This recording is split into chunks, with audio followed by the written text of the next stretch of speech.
So all this was done that it might be fulfilled which was spoken by the Lord through the prophet, saying, Behold, the virgin shall be with child and bear a son, and they shall call his name Emmanuel, which is translated God with us. Matthew 1, 22 and 23.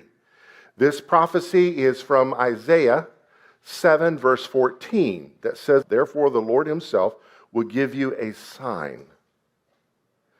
We'll see in a few minutes. A king was offered a sign. Ask me for a sign. And he basically said, no, I'm good. And the Lord said, I'm going to give you one anyway.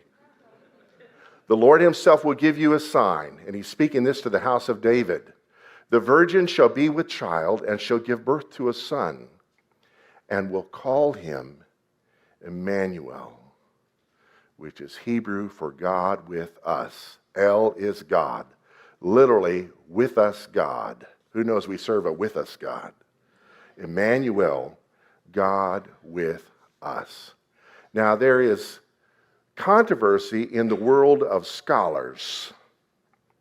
Atheistic scholars, Judaistic scholars, Antichrist scholars, that the word virgin there doesn't mean virgin. So let's dive into it, okay?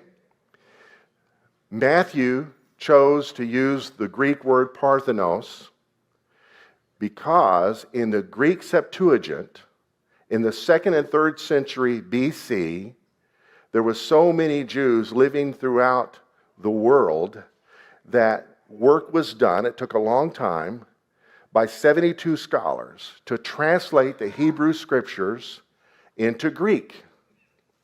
6 from each tribe. So Septuagint means the 70. It actually was 72 men who knew Hebrew fluently. It was not a dead language. Centuries later, Hebrew died. And the miraculous thing about Israel is Hebrew, the language, has been resurrected. But I would think the Hebrew scholars who translated the Septuagint would be more knowledgeable than any modern scholar. And 72 of them agreed in translating the Hebrew word, we'll see in a minute, for virgin or young woman into parthenos, which is in the New Testament 14 times. And all 14 times it is translated virgin or virgins. When telling the parable of the 10 virgins, Jesus used the word. You can look it up, all the other places. And I got this through eSword. It's the Strong's Concordance. It's the Greek word parthenos, and every time it appears in the New Testament, the English word it's translated to is virgin, because that's what parthenos means. It's a maiden, unmarried daughter, a virgin. The Hebrew word in Isaiah 7:14 is Alma, which means a lass. Any lasses in the house? A damsel, a maid, or virgin. And it is in the First Testament, King James Version, 7 times. 3 out of 7, it is not translated as virgin. It can be a virgin, but not necessarily. But 4 of the 7 times, the translators translated it virgin. Influenced, no doubt, by the Greek Septuagint.